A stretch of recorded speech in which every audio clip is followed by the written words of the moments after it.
Hello everyone, this is Judy coming to you from my scrapbook loft, and I'm going to do just a couple of more videos on my scrapbook tutorial to show you a couple of techniques that might be interesting to you. I have lost, there it is. Let me set my timer. Gotta set my timer. Okay. I am going to do my outside. I always, well, not always, but most, usually 9 times out of 10, I cut another piece of chipboard and I double layer this chipboard for strength. This one seems to be pretty strong, but that's just me. Okay, that's just me. And I went through my paper pad and I picked out the papers that I want for my outside covers. And I picked this subtle flower with the lavender. And the back of it looks like this. And that's what I'm going to put on the back panel. So that's... Now remember, I was going to do this book like I did the recipe book that I did a video on, and so I have to make sure I've got it cut right. Got to take 1/4 of an inch off. I've got another. I have 3 Fiskars trimmers, you guys. I know that's ridiculous, but I've got a really big one like Sabrina has. Then I have this one that I use at my desk when I need a quick cut on the chipboard.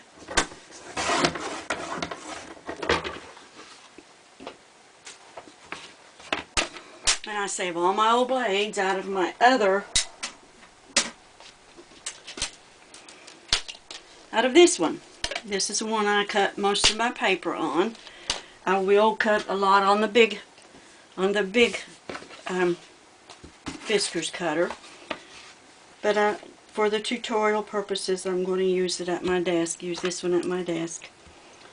And all I did, this doesn't even have to be important, I pieced 2 pieces of chipboard together, and I cut this 8 1/4 by 8 1/4 because I want an 1/8 inch edging on my book. This is 8 1/4 by 5 1/4.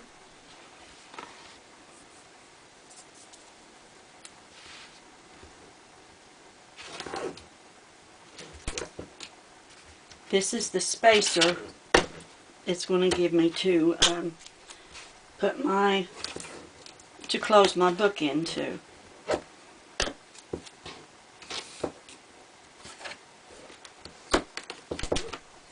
And like I said, I just pieced those 2 pieces together. They're just it's just there to make a space, to hold a space.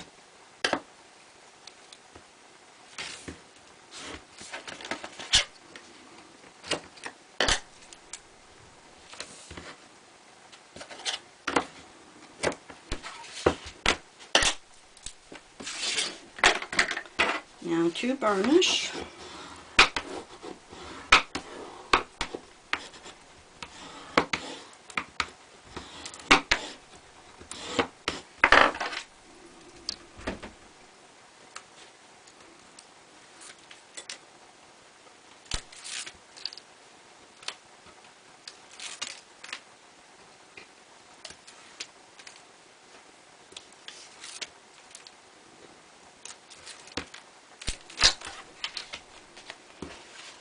And to join them together,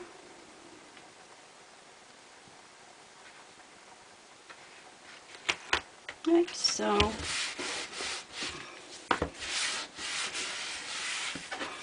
Okay. Now we're going to put our tape on the front side. We want to make sure that we've got this on the left side, because this right side is where the book is going to close up into it, like that. And it's going to do it because this is just a piece of chipboard, the same width as this. And I'll show you how I'm going to make it be exactly the same width once I get this on here. Okay?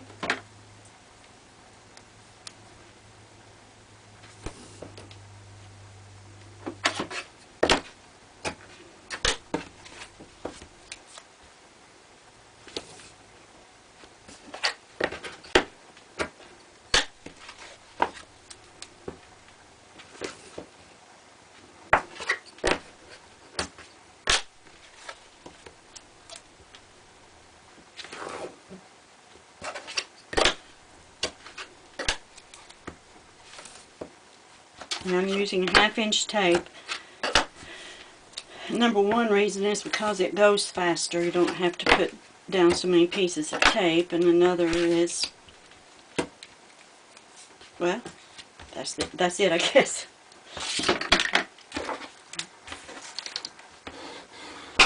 You don't have to cover every little piece of this chipboard because there's not going to be any really working mechanisms on this. Now I went ahead and I marked my 1-inch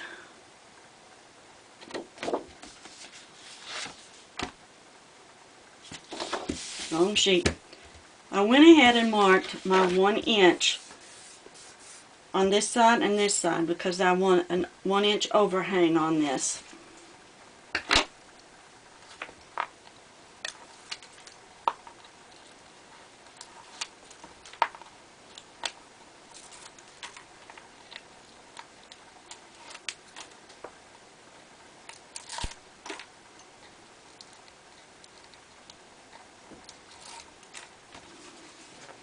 I'm not going to decorate it because I usually do that last, but I want to show you how it goes on.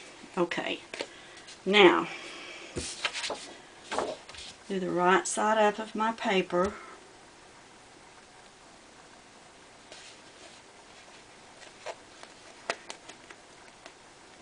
Yep, this is going to work. Okay.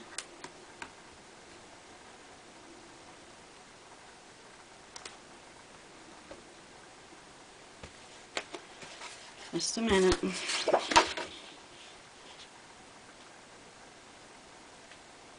Yep, that's going to work.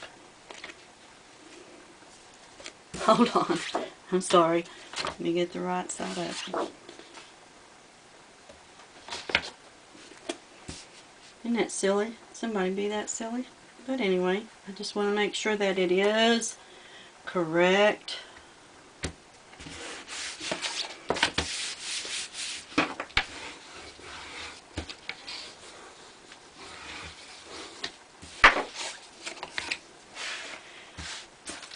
I was also going to show you how to do your corner edges if you don't have one of those perfect trim edgers like I have. Take your ruler, put it on 1/4 of an inch.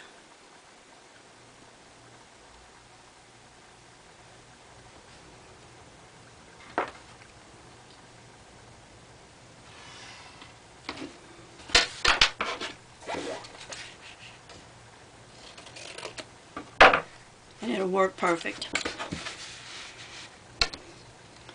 I'll do it again.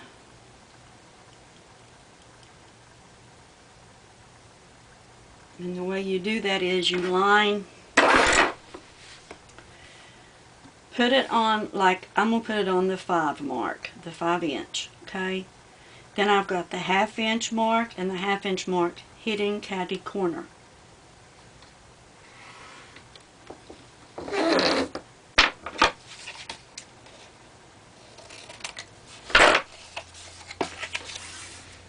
Save scraps.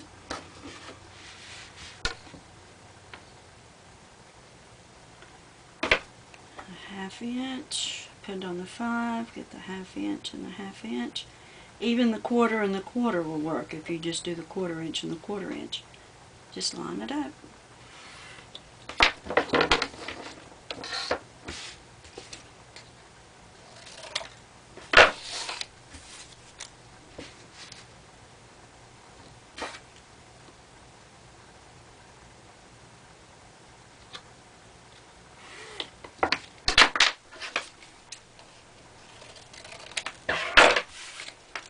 Okay, now I'm going to take my bottom folder around the edge.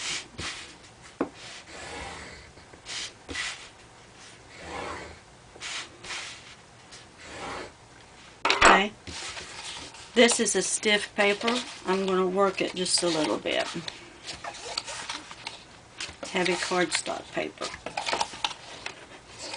Prima. Okay, now we're going to put our tape around it.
I'm going to stand it up on its end and I'm going to start pressing it over.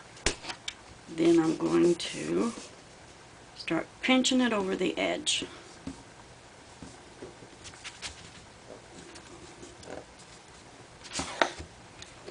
I'm going to take my bone folder. See, you can't even tell that other piece is under there.